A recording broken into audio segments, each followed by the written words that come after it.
Hey everyone, and welcome to Ticket Stubs and Popcorn, the show where we take an actor and we rip apart 3 of our favorite performances of theirs. My performances are terrible. Anywho, I'm Frank. I'm Peter. All right, so let's get into it. Click on subscribe and please notify and share, all that. Instagram, Facebook, all that stuff. Yeah. I got a question for you. Gonna jump right in there. Okay. We see movies that sometimes depict the future. And they can be different circumstances, but like Tank Girl. yeah, some movies will be set in the future, and they actually will give you like a specific date in the future, a specific year in the future. And now it's actually now 2021. We're actually maybe past some of these dates that have been pushed out on the screen to tell us this is how the future could be. And is there a movie or a depiction within a movie that is kind of predicted something that it's already gone by, but we don't have, or they've either misled us. I thought we were going to have whatever by this point because they told us this in the movies. The Jetsons have been lying to me for, 40 years. How about the Flintstones? They're a modern Stone Age family. Yeah, makes no sense to me. Anyway, so let's think about that. That's an interesting question. Who are we talking about today? Today's star. You didn't mention this? You didn't? No, I didn't mention it. Oh, okay. No. Today's. I like to be surprised. No, I'm kidding. Yeah. We're doing Clint Eastwood today, folks. And But we're doing Clint Eastwood as an actor. Yes. Not necessarily any. I mean, he could act in the movies he's directed, but we're talking about him as we're not beating him up as just Clint Eastwood as an actor. All right. So I'm going to go first this time. Yeah, sure, go ahead. Because why not? So I like Clint Eastwood a lot. He's been around for millions of years. Yeah. He's great. So I'm just gonna jump right in. Probably with Good, Bad, and the Ugly. Mm-hmm. Yeah. It's great because I think that's Clint Eastwood. That sort of established him as this quiet badass. You got it. That's just, and it's got that stare that's become iconic that people it's been copied, it's been parodied. Yeah. It's just that I'm not even gonna pretend to do it. You know who tries to do it? What's his name in Ferris Bueller's Day Off? Ed Rooney does that thing. He comes out and he's just like, oh, he does that. He has that face. So Jimmy, if we could tighten up on me when we don't have Jimmy. We don't have a camera person. We don't have anybody to come in and see my really great Clint Eastwood impression. Yeah. But Good, Bad, and the Ugly. And he's just, I think that establishes sort of the Clint Eastwood brand. In a way, it's and a great movie, and that's just sort of starts him off. He had done some stuff earlier, done some TV stuff, but this was his day. Oh yeah, that's him, and I just love it. I love that quiet badass. And you got it. That you're in trouble when he comes to town, or if he's there to help you, that things are going to be okay. Yeah, you're fine. If you're on his good list. After that, I'm going to go Dirty Harry, because again, that's his you got it. His next. It's sort of the modern. We're talking the 70s. Yeah, set brand, but it was modern day. Right. Good, Bad, and the Ugly. You got it. So, again, it's establishing him as this no-nonsense, law and order, this is the way I'm going to do this, right, wrong, or otherwise. I'm going to get my guy, and I'm going unapologetic. Absolutely. Oh, There's going to be no screwing around with it. I'm just going to come in and get it. And it's all in his face. It's all in that gravelly voice. And it is just, do you feel lucky, punk? Yeah, exactly. I think that one, though, that wasn't Dirty. I think that was Sudden Impact? No. That was Dirty Harry. That was Dirty Harry? Yeah. Sudden Impact is the other one. The other one is that's the one that says make my name. Yeah, go ahead. Yeah. So now, those two things being said, unfortunately, that also, I think, pigeonholes him a bit. Sure. And there's that Clint Eastwood brand, that Clint Eastwood guy, that Dirty Harry, Harry Callahan character who... That's just now who Clint Eastwood is. And even as he got older in movies, he's still that guy. He's that guy in Gran Torino. Even when he's older, he's not a cop, but he's a retired military guy. He's just a quiet badass, and the mean streets don't frighten him. He's not afraid of gangbangers. He's just, get off my lawn. He's just that guy. He tells you exactly how it is. Which I think later... kind of, I don't want to say hurts his career, because the man is not hurting at all. No. But you don't get to see him do anything different than that. Correct. I mean, there's little pockets. And then if he does, you're almost upset with it. Well, not upset. No, but you know what I mean. He's got a certain fan base. Right, exactly. And that's going to... So you've got, when he's any which way but loose, and he's, being funny with the pretty good at that one. Yeah, it's fine. Yeah. And it is, but it's almost like it's actually kind of funny, because you see the orangutan doing a lot of like kind of human like things, and it's just like, oh, we've also got Clint Eastwood doing some human like things.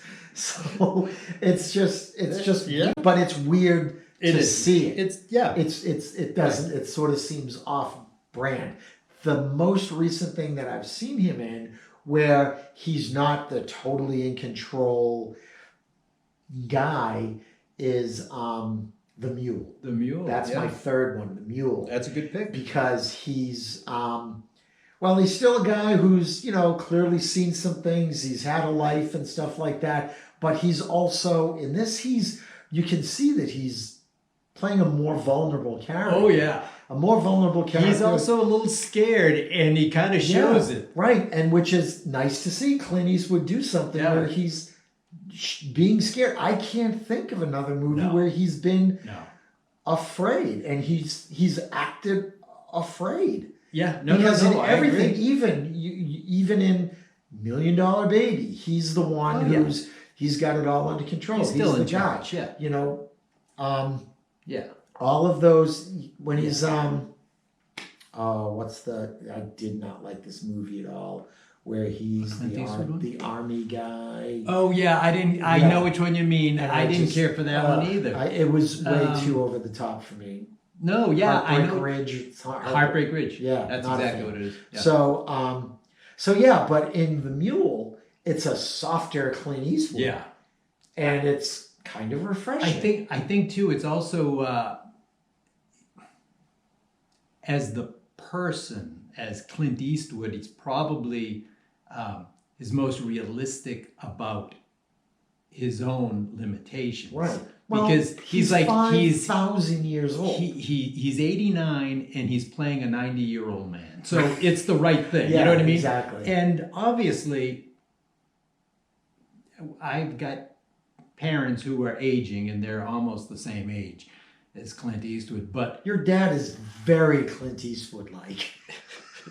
But though, like, you get to a point, not just, I mean, I see it, I don't live it, but you like know that they must know there's a little more limitation today than it was a year ago, and certainly more than 10 years before. And I think that's where but that plays in with the fact that he's a little more out of he's not in control anymore. Yeah. And in that role, he's not in control. Not. No, he's very vulnerable. Yeah. He needs the money, and he sees something, he starts to do it, and all of a sudden it's a little worse bigger than he first started this undertaking. Yeah, at every turn, he's just sort of he's coping with things not in his control. He's not the guy. No.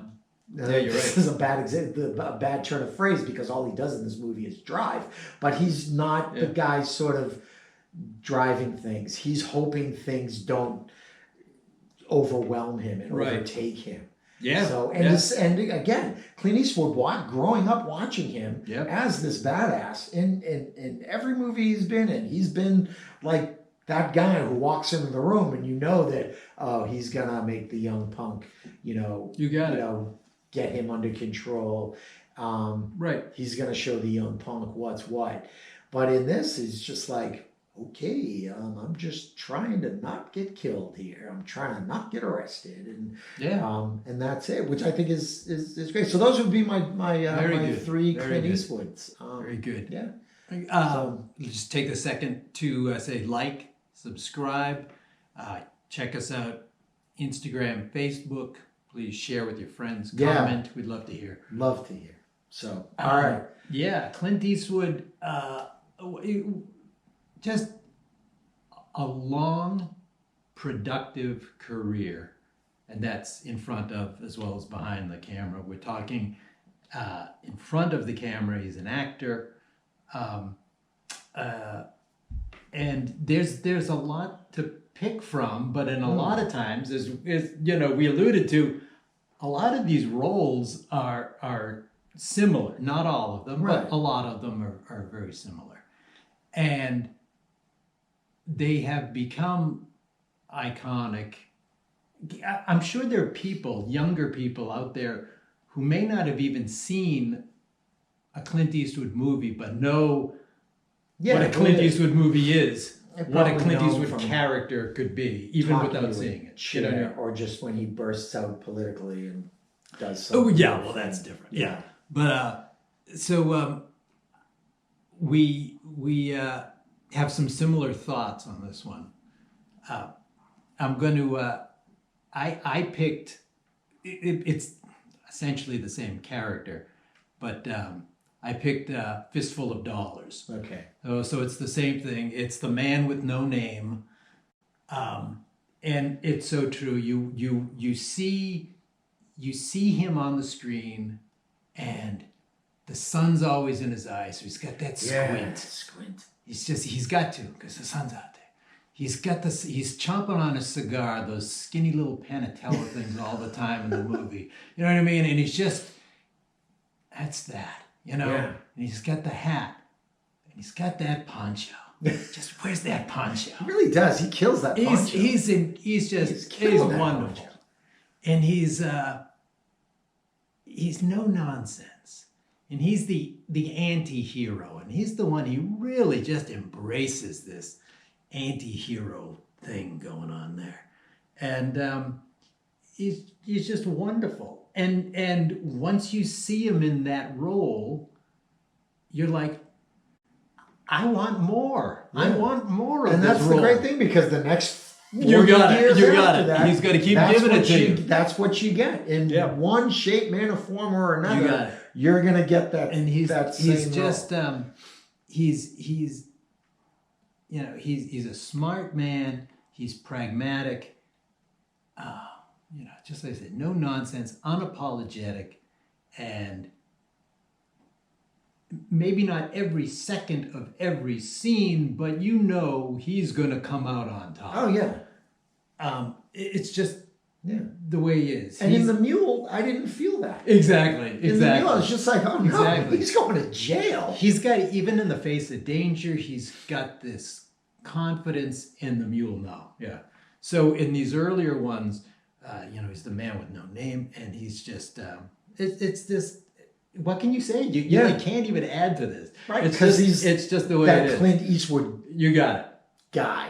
And so that's really what propels his whole career and most of the personas within his film career. But so I loved Fistful of Dollars. And the only reason I picked that one over For a Few Dollars More and The Good, the Bad, and the Ugly, the only reason I picked that one is I think he has more screen time by himself or to himself. Because Fistful of For a Few Dollars More, I think may actually be a better film, and it's a great performance by Lee Van Cleef. He just shares more time, and I kind of like it when he's not sharing time. And then with Good, Bad, and the Ugly, there's a third one involved. So I just kind of like the fact there's a little more of him kind of pitting the two families together. Anyway, but so a second movie for me is, we overlap, Dirty Harry. Harry Callahan, which is, as you said, so much of the same thing. This anti-hero is going to play by his own rules. He's the cop that I think that I'm probably going to get a lot of crap for this. It's a tough movie to see now and say, could this movie be made now? I don't know. No, there's a lot. No, you could not do it. No. I agree. Just no. I agree. Even then, it was very touchy because when Dirty Harry came out, there's like ebbs and flows in how we view things in society. And there was he's a cop. So you still have to keep that in mind. And there was a lot of anti-cop sentiment going on at that time. So when he's doing the movie, it's almost like, I don't know how popular this is, but you're always with them, it seems. Even if it's like heavy-handed is not even the right thing to use. No, it's beyond that. Yeah. Heavy-handed would be him. Would be gentle with gloves on. Yeah. But it's you're still on his side because you see in some respects how the law is portrayed as being, ineffectual, or maybe there is too much anti-police sentiment out there. And this one, it tries, it goes the other way. But so his character this is probably something else, which is he's just got in almost every movie, he's got no patience for bureaucratic bullshit. That's basically it through every movie. You know what I mean? It's just kind of what it is. And in that one, but on the flip side of that, you can't run around the streets of San Francisco just with your hand with the magnum. Boom. Boom. But boom. It's tremendous. It's got that great villain in it too. He's just a psycho. But that's just a great movie. And you know what else I love? I love about Dirty Harry, and there's a lot of other movies too. It's set in San Francisco, and it really portrays the city well. Oh yeah. Not like crime or things. I don't mean that one. It's this nice little love letter though to like San Francisco. Yeah, visually, it's very nice. San Francisco really plays a part in that. It really does, and it shows off the city really well. So I like that one. So anyway, Dirty Harry would be another pick. What else you got? The other one, I liked your pick of the Mule. That was in contention. I also had to pair off a couple other ones that didn't quite make it. I do love Escape from Alcatraz. That didn't quite make the list. And In the Line of Fire didn't quite make the list. What did make the list is another early one. And I loved this movie. And I got to tell you, when I was in high school, so now the movie's like, I don't know, 5 or 6 years old. And there was a small group of us. We would watch this movie whenever we could, however we could. TV, or if somebody actually had it on a reel, to watch a movie. And we loved Kelly's Heroes. Oh, yeah. I still love this movie. Just, and it's the same thing. He's, it's this he's in the army. It's World War II. It's a caper. It's a heist film. But it's couched in the terms of World War II. So it's kind of hidden a little bit, but that's really what it is. It's just a heist film.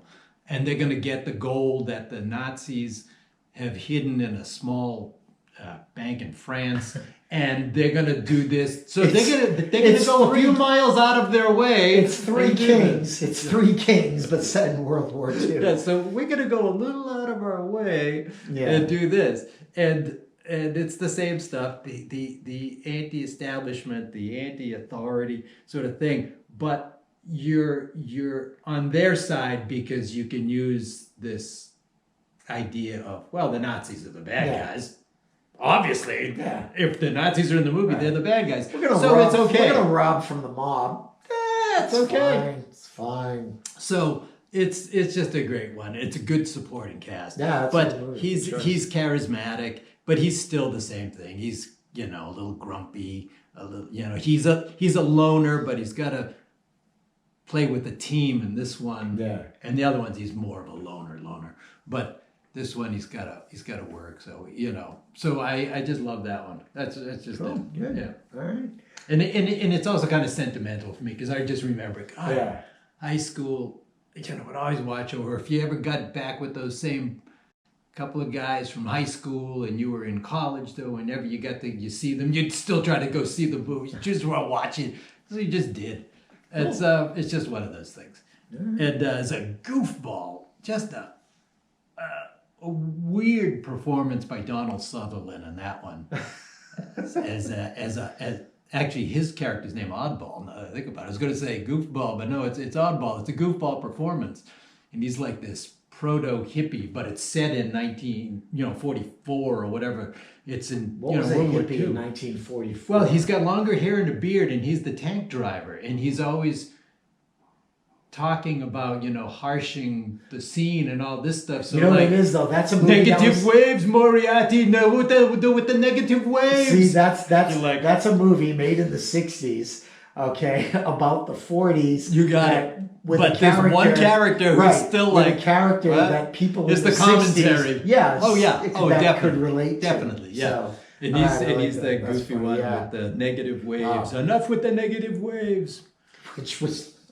Don't ask me, but that's what he says often in the movie. In the 40s, so he says that. Anyways, all right. So you had Kelly's Heroes, and you had not a few dollars. Was it for a few dollars more? No, it was Fistful of Dollars, and then we agreed on the Mule. Dirty Harry. Oh, Dirty Harry! Wow, I was not paying attention. He wasn't paying attention to either one of us. There. Yeah, well, we talked about a lot of movies. No, I know it. In there. And so you had Dirty Harry, and then you had the third Man with the No Name movie.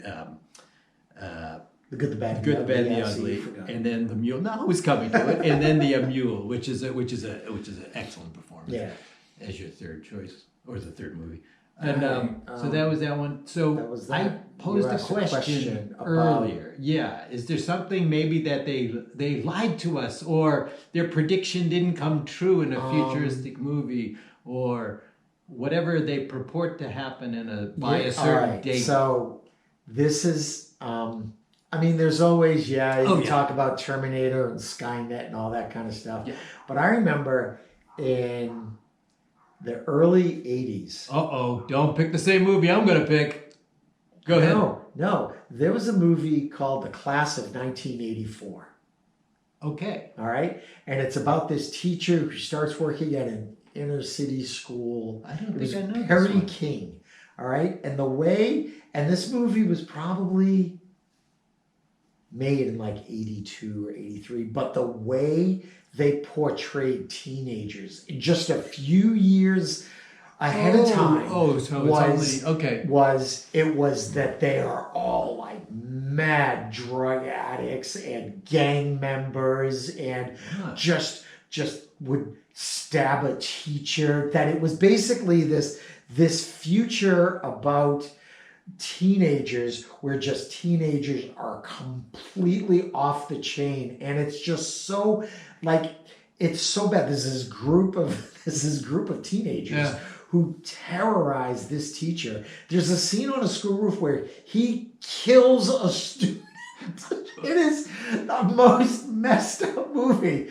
But again, it's like it was made like a few years. I remember watching it on a videotape, and it was made a few years before 1984. It's like it was probably made in like 1980, I want to say. But it depicted teenagers, like seniors in high school in 1984, as like I said. And it was total. If only we had Dirty Harry there, right? He could have controlled that situation. 80s trapping ever. You had like weird, like the roach clip earrings and stuff, and the huge hair, and the faux leather armless vest kind of thing, and there was some weird like makeup. The makeup was always the good one. The boys and the girls. Yeah. Oh yeah, it was the crazy this high school thing. It was just so ridiculously just off. Like I said, there's a scene where the teacher, to save his own, needs to kill a high school student. It is so. And it's so funny. I mean, like I said before, the Jetsons have lied to us about spaceships in a briefcase. The other thing that's kind of strange is that I haven't seen this movie, but if these high school kids are so out of control and so violent, why are they still showing up to school anyway? Yes, that's another thing. It's just like they give so little a damn about authority. Everything. But I'll still show up to school because I got a paper today. Well, see, that's the thing. It's just like, God, I really want to stab this teacher, but I've got a trig exam. I got to study. I got to bust a few books. Forget about it. That's when you said it was like I said, it's just a few years in the future from the time they made this movie to when it takes place. And it is so outlandish, just stupid, crazy. So Robocop is another one that sort of pops to mind where it jumps in the future. But but class of 1984. Wow. That's my official answer to that question. All right. It's a good one. So I've got laughable. I'll have to try to catch Harry King. I believe he was on a show on NBC in the 80s called Riptide. Oh, Riptide. I do remember the title. I didn't. There was like 2 or 3 guys who were involved. Okay, yeah, I didn't follow Perry. that. Oh my God, this is literally Perry King. I think it was Perry King and Joe Perry was in Journey, wasn't he? I don't know. But there's another dude. Anyway, so that's my what's your feature? Okay, well, I was thinking, there's a few like, famous sci-fi movies, but some of them have like set themselves so far in the future, like we haven't gotten to it yet, to say, I don't know, do you think apes will take over our planet in the future? Well, we haven't gotten that far, so, the jury's still out on that one. Sure. Why not? Could be. So we don't know. Let's give them a shot. Let's see how they do. I can't judge if that's going to happen or not. But the one movie which I know... Could they do any worse? Yeah. One movie which I know it was projected in the future, set in the future, and that day has come and gone, is Escape from New York. Oh, yeah. So I was like, I don't know, sophomore in college. It's like 1981 or something. This movie comes out, and it's set like 1997, maybe 98, but it's before the new millennium. The turn of that century. So it's like late 1990s. So now, we don't know too much about anything else. All we know is that the prison population has gotten so bad and so big. Well, that's true. Numbers are so high that they actually had to put a wall around Manhattan. That's the premise of the movie. They had to put a wall around, and so that's the maximum security prison, and that's what it is. But the theory is that there are so many prisoners that they actually can all fit on, and that's what it is. They're just there. And nobody really tries to deal with them. They just stick them there. So that really hasn't happened yet. No. Although there might be parts in New York, but no. you know, I love that movie though. That's a great one. Snake Plissken. Yeah. It's a great movie. It's a great Kurt Russell movie. That's a really interesting But that one's set in the future, and it's like, nope. We've already passed that point. I mean, we passed that point 25 years ago, and it's like, or whatever, 23 or 4 years ago. And it's like, oh, okay. Crazy. But yeah. There are a couple, but I don't know. I'd have to see like the precise date that some movies are set in, if there is a date listed. Sometimes, you know, just see like the opening screenshot will have a thing. Because I want to say like Soylent Green is set like sometime in the 20s, you know, like 20 something, but I don't know what. But I think we might be pretty close. Yeah. So in Soylent Green, if you haven't seen the movie, Soylent Green is people. So if you haven't seen the movie, they've gotten to the point where there isn't like, there wasn't like a World War III, you know, it's nothing like that, but it was, because the movie was done in the very early 70s, it was more of an ecological greenhouse effect, and we've ruined the atmosphere. And so it's the food supply, overpopulation and food supply. We can't sustain the population with food anymore. So so that's part of the problem. So let me ask you this. Being a vegan, as you are, if Soylent Green is people, eat it. Would vegans only be able to eat the food source? Well, no, that's not eat the food source. Would vegans only be able to eat like vegan Soylent Green? Well, the problem is if I can remember the movie correctly, the problem is, and I could be wrong, but I think I got the idea correct, is that in the movie, they tell the public, the government and the company that makes the Soylent Green, they're saying that their food source is plankton from the ocean. So in that case, it's like seaweed and it's vegetal or something. So they don't tell people. It's only at the very end when Charlton Heston tells, you know, Soylent Green is people. Anyway, he had a whole career of just like coming to grips with the apocalypse. You got it, futuristic. He's like, Omega Man, Planet of the Apes. No wonder why he was such a big NRA guy. I know. I've seen the future. It's not good. I've seen the future. It's not good. Although, let's be honest, Sweeney Todd did it better. Right? Well, it's a little more immediate. Yeah, Eating Raoul's another good one. There you go. I love that movie. Fried green tomatoes. So, almost. Your favorite cannibal movie, folks. Yes. That's gonna be it. Let's do the thing. Yeah, we had a little fun with that one. Yeah, that was a good a little crazy on that one, I think. What we got? So, okay. Okay. Mid one. All righty. Okay. Cool. I got. Well, yeah. Okay. Yeah. All right. Yeah. Hey, folks, thanks for watching. Please remember to subscribe and like and all that good stuff. Find us on Instagram and Facebook. And I guess that's it. We'll see you next time.